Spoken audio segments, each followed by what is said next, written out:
अस्सलामुअलैकुम। मैं हूं आपका होस्ट मोहम्मद अरसलान रज़ा। कैसे हैं आप सब? मुझे यकीन है आप सब ठीक होंगे क्योंकि मैं भी बिल्कुल ठीक हूं। The living death 2006। स्टार्टिंग में हमें विक्टर नाम का आदमी दिखाया जाता है जो कि बहुत अमीर था। वो अपने साथ अपने बंगले में मेलिन नाम की लड़की को लाया था ताकि वो मस्ती कर सके। मेलिन जब उसकी प्रॉपर्टी देखती है तो वो बहुत खुश हो जाती है क्योंकि वो कभी भी इतने बड़े घर में नहीं गई थी। विक्टर मेलिन को अंदर ले जाके वाइन सर्व करता है और उसे बताता है कि हाल ही में उसके पिता की डेथ हुई है जिसकी वजह से ये प्रॉपर्टी उसकी हो गई है। उसके बाद वो मेलिन की आंखों में पट्टी बांधता है और उससे कहता है कि वो उसे एक सरप्राइज देने वाला है। वो उसे ऊपर अपने एटिक में ले जाता है और उसकी पट्टी खोलता है। मेलिन देखती है कि वहाँ पे एक टॉर्चर रूम है जहाँ पे कई सारे टॉर्चर के सामान पड़े हैं। ये देख के वो हैरान हो जाती है और उससे पूछती है कि ये सब क्या है। विक्टर उसे बताता है कि उसका खानदान पहले से ही बहुत अमीर था और उसके दादा और पिता अक्सर लोगों को यहाँ पे लाके टॉर्चर किया करते थे। वो मेलिन से कहता है कि वो चाहता है कि वो इस रैक पे सब कुछ करें जो कि एक टॉर्चर का रैक था। मेलिन इस बात के लिए उससे राजी नहीं होती लेकिन वो उसे मना लेता है। विक्टर मेलिन को उस रैक पे लेटा के उसके हाथ और पैर बांध देता है और उससे कहता है कि अगर वो चाहे तो वो उसे स्ट्रेच कर सकता है। मेलिन उसे ये करने से मना करती है लेकिन वो उसकी नहीं सुनता। वो उस रैक का हैंडल घुमाता है जिससे मेलिन स्ट्रेच होने लगती है और उसे बहुत दर्द होता है। विक्टर उससे कहता है कि ये इस टॉर्चर का लेवल 1 है और अगर वो उसे लेवल 6 तक कर दे तो उसका शरीर कट जाएगा। मेलिन उससे कहती है कि अब वो और दर्द बर्दाश्त नहीं कर सकती तो वो उसे खोल दे। तभी विक्टर की बीवी एलिजाबेथ वहां आ जाती है जिससे वो डिस्ट्रैक्ट हो जाता है और उसके हाथ से हैंडल खिंच जाता है जिससे मेलिन स्ट्रेच होने लगती है और उसकी पैर की हड्डी टूट जाती है। फिर हमें कुछ दिनों बाद ही कहानी दिखाई जाती है जहां मेलिन ने विक्टर पे केस कर दिया था। विक्टर का एक वकील होता है रोमन जो कि उसके बचपन का दोस्त भी था। वो मेलिन से कहता है कि वो इस केस को वापस ले ले क्योंकि इस केस से ना ही उसका फायदा है ना ही विक्टर का। वो उसे 10 ग्रैंड ऑफर करता है और उससे कहता है कि वो इस केस को छोड़ दे क्योंकि उसके पास पैसे नहीं है वकील अफोर्ड करने के लिए। ये सुन के मेलिन मान जाती है और 10 ग्रैंड लेके वहां से चली जाती है। उसके जाने के बाद विक्टर रोमन का शुक्रिया अदा करता है और उससे कहता है कि वो उसका बेस्ट फ्रेंड है जो उसकी हमेशा मदद करता है। वो उसे ये भी कहता है कि जब भी उसकी मौत हो वो नहीं चाहता कि उसके बॉडी ऑर्गन्स निकाले जाएं। वो बस जमीन के अंदर एज इट इज जाना चाहता है बिना किसी सर्जरी के। ये सुन के रोमन उससे कहता है कि वो ठीक ऐसा ही करेगा। विक्टर जब अपने घर जाता है तो वो अपनी बीवी से मिलता है। दोस्तों इन दोनों के बीच रिलेशनशिप अच्छे नहीं थे क्योंकि विक्टर एक अय्याश आदमी था जो हमेशा लड़कियों को घर में लाता था जिसकी वजह से उसकी बीवी और उसकी हमेशा लड़ाई होती रहती थी।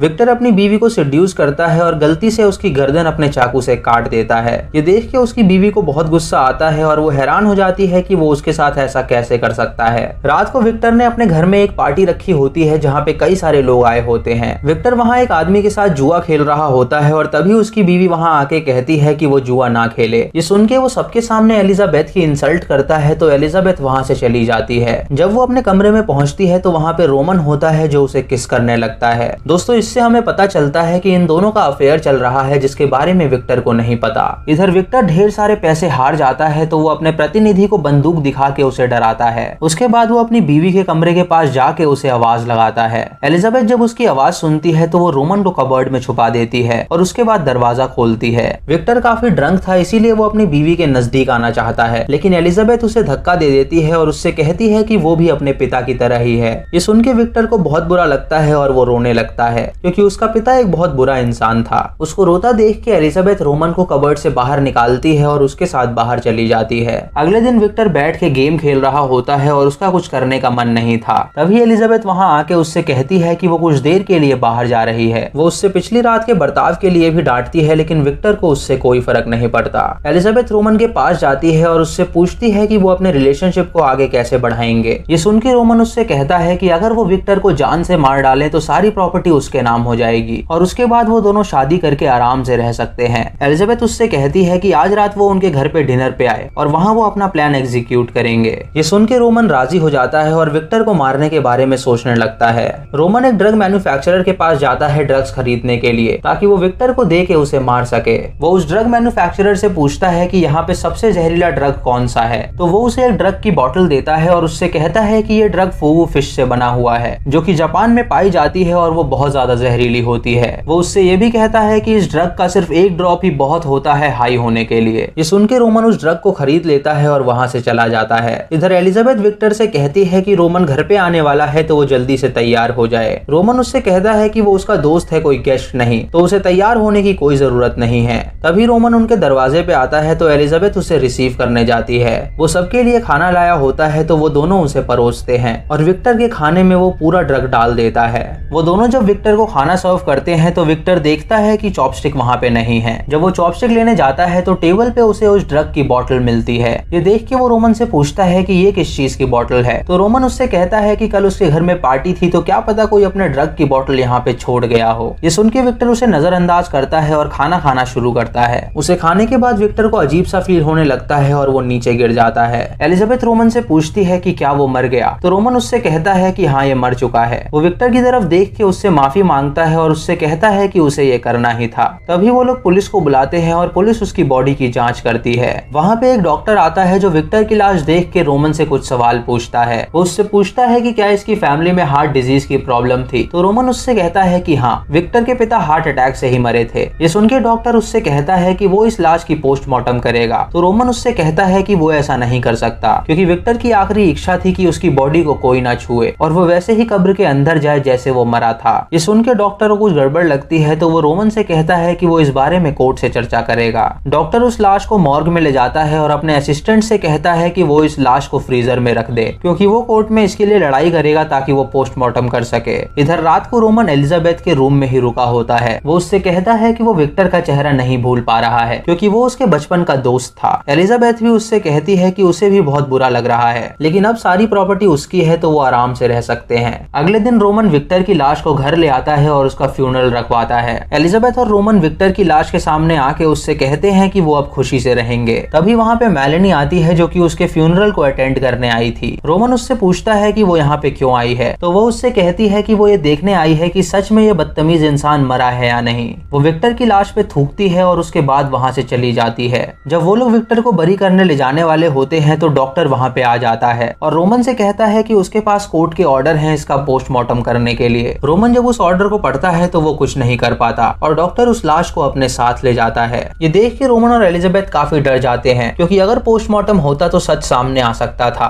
रोमन ढेर सारे कॉल्स मिलाता है लेकिन कोई उसकी मदद नहीं करता क्योंकि कोर्ट का ऑर्डर आ चुका था और अब वो कुछ नहीं कर सकते थे। इधर वो ड्रग मैन्युफैक्चरर न्यूज़पेपर में विक्टर की मौत की खबर पढ़ता है। ये देख के वो समझ जाता है कि ये काम जरूर रोमन का है क्योंकि वो उसका बेस्ट फ्रेंड है। वो तुरंत रोमन को कॉल करता है और उससे कहता है कि हो सकता है कि विक्टर अभी ना मरा हो क्योंकि उसने उसे ऐसा ड्रग दिया था जो कि पूरे बॉडी को पैरालाइज कर देता है और देखने वाले को ऐसा लगता है कि शायद वो मर चुका है, लेकिन दरअसल उसकी सांसें बहुत धीमे से चल रही होती हैं और वो अपने आसपास हो रही घटनाओं को भी सुन देख सकता है। वो उससे कहता है कि हो सकता है कि विक्टर भी मरा ना हो, तो उसे एक बार मॉर्ग में जाके देख लेना चाहिए। ये सुन के रोमन बहुत डर जाता है और एलिजाबेथ उससे पूछती है कि कॉल पे कौन था, लेकिन रोमन उसे कुछ नहीं बताता क्योंकि अगर एलिजाबेथ को ये सब पता चलता तो वो उस पे बहुत गुस्सा करती। इधर मॉर्ग में वो डॉक्टर विक्टर की ऑटोप्सी करने की तैयारी करता है। वो अपने असिस्टेंट से कहता है कि वो ये देख के सीखे कि ऑटोप्सी कैसे करी जाती है। जब वो विक्टर का पेट काटने वाला होता है तो तभी उसकी बीवी का कॉल आ जाता है। वो उस कॉल को रिसीव करता है तो उसकी बीवी उसे डांटती है क्योंकि उस दिन उनकी एनिवर्सरी थी और वो ये भूल गया था। ये सुन के डॉक्टर उससे माफी मांगता है और उससे कहता है कि वो अभी घर पे आ रहा है। वो अपने असिस्टेंट से कहता है कि वो इस बॉडी को फ्रीजर में रख दे, वो कल सुबह आएगा इसकी ऑटोप्सी करने के लिए। जब वो डॉक्टर वहाँ से चला जाता है तो वो असिस्टेंट अपने दोस्तों को कॉल करता है क्योंकि उसके दिमाग में विक्टर की लाश को लेके कुछ खुरापाती चल रहा था।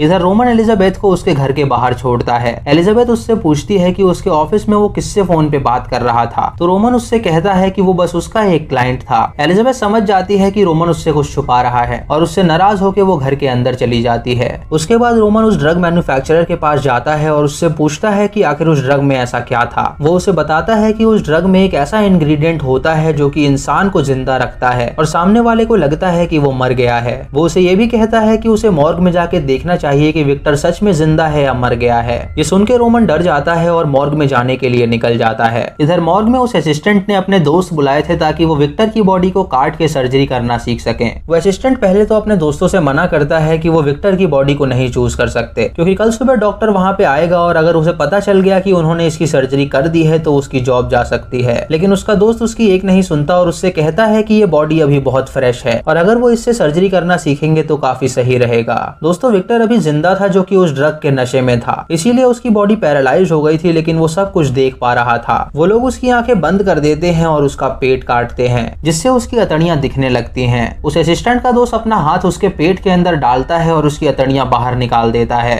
तभी वो देखते हैं कि विक्टर की आंखें दोबारा खुल गई हैं। उन्हें लगता है कि शायद ये उसकी बॉडी का कुछ रिएक्शन होगा, इसीलिए वो उसकी आंखें दोबारा बंद कर देते हैं। इधर मॉर्ग के रिसेप्शन में रोमन पहुंचता है, जहां वो असिस्टेंट उसे अटेंड करने जाता है। वो उसे बताता है कि वो विक्टर का वकील है और वो विक्टर की बॉडी देखना चाहता है। ये सुन के वो असिस्टेंट डर जाता है, क्योंकि अगर वो बॉडी देखता तो वो लोग पकड़े जाते। वो उससे झूठ कहता है कि उसकी बॉडी इस मॉर्ग में नहीं है बल्कि कहीं और है, जिसके बारे में सिर्फ डॉक्टर को पता है। वो उसे डॉक्टर का नंबर दे के उसे वहां से भगा देता है। इधर सर्जरी करते वक्त उसके दोस्त देखते हैं कि विक्टर की आंखें दोबारा खुल गई हैं। ये देख के वो डर जाते हैं और उसकी आंखें दोबारा बंद कर देते हैं। तभी वो लोग सर्जरी करने के लिए सर्जिकल सॉ निकालते हैं, तो विक्टर अपना हाथ ऊपर उठा देता है, जिससे उसकी उंगलियां उस सॉ पे लग जाती हैं और उसकी उंगलियां कट जाती हैं। ये देख के वो सभी समझ जाते हैं कि विक्टर अभी जिंदा है और उन्होंने जिंदा आदमी की बॉडी काटी है। वो लोग उसे बेहोशी का इंजेक्शन दे देते हैं, जिससे वो बेहोश हो जाता है। और उसके बाद वो लोग फैसला करते हैं कि वो उसे जिंदा दफना देंगे, क्योंकि अगर वो उठ के पुलिस को सब बताएगा तो वो तीनों जेल जा सकते हैं। वो तीनों जंगल में जाके एक ग्रेव बनाते हैं और उसमें उसकी लाश को डाल देते हैं। जब वो लड़की उसकी लाश पे मिट्टी डाल रही होती है तो विक्टर को होश आ जाता है। वो एक सर्जिकल नाइफ को उस लड़की की आंखों में घुसा देता है, जिससे उसकी मौत हो जाती है। उसके बाद वो फावड़ा उठाता है और उस असिस्टेंट पे हमला कर देता है, जिससे उसका मुंह टूट जाता है और उसकी मौत हो जाती है। फिर वो उनके तीसरे दोस्त को भी मार डालता है। सुबह होते ही वो उनकी गाड़ी के पास जाके उनके ड्रग्स लेता है और उसके बाद लाइटर से वो अपनी कटी हुई उंगली को जलाता है ताकि उसकी ब्लीडिंग रुक सके।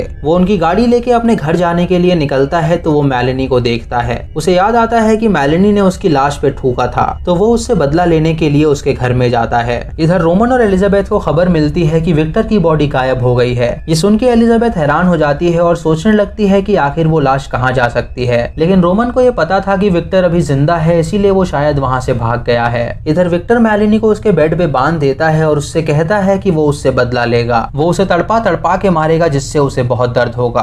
तभी विक्टर अपने घर में फोन करता है, तो रोमन उसे उठाता है। विक्टर ये सुन के हैरान हो जाता है और कुछ नहीं कहता। एलिजाबेथ रोमन से पूछती है कि वो फोन किसका है, तो वो कहता है कि शायद ये कोई रॉन्ग नंबर है। तभी मेलेनी अपना हाथ छुड़ा लेती है और विक्टर पे हमला कर देती है। वो फोन उठा के रोमन से कहती है कि वो उसकी जान बचा ले, लेकिन तभी विक्टर उसकी स्टिक उठा के उस पे हमला कर देता है, जिससे मेलेनी की मौत हो जाती है। उसके बाद वो उसकी लाश से कुछ कहता है और उसकी आवाज सुन के रोमन उस फोन को काट देता है। वो बहुत डर जाता है और एलिजाबेथ उससे पूछती है कि उस फोन पे कौन था। वो उससे झूठ कहता है कि वो एक रॉन्ग नंबर था, तो एलिजाबेथ उसका फोन छीन के उस नंबर को रीडायल करती है, जहां उसे पता चलता है कि वो फोन मेलेनी ने किया था। ये सुन के वो रोमन के पास जाती है और उससे पूछती है कि मेलेनी ने उसके घर में क्यों फोन किया था। रोमन उसे बताता है कि मेलेनी मर चुकी है और उसे विक्टर ने मारा है। उसने खुद अपने कानों से उसे मरता हुआ सुना है और उसने विक्टर की भी आवाज सुनी है। ये सुन के एलिजाबेथ हैरान हो जाती है और उससे कहती है कि विक्टर तो मर चुका है, तो वो दोबारा जिंदा कैसे हो सकता है। रोमन उसे सब सच बताता है उस ड्रग के बारे में, लेकिन एलिजाबेथ उस पर विश्वास नहीं करती और उससे रूठ के अपने कमरे में चली जाती है।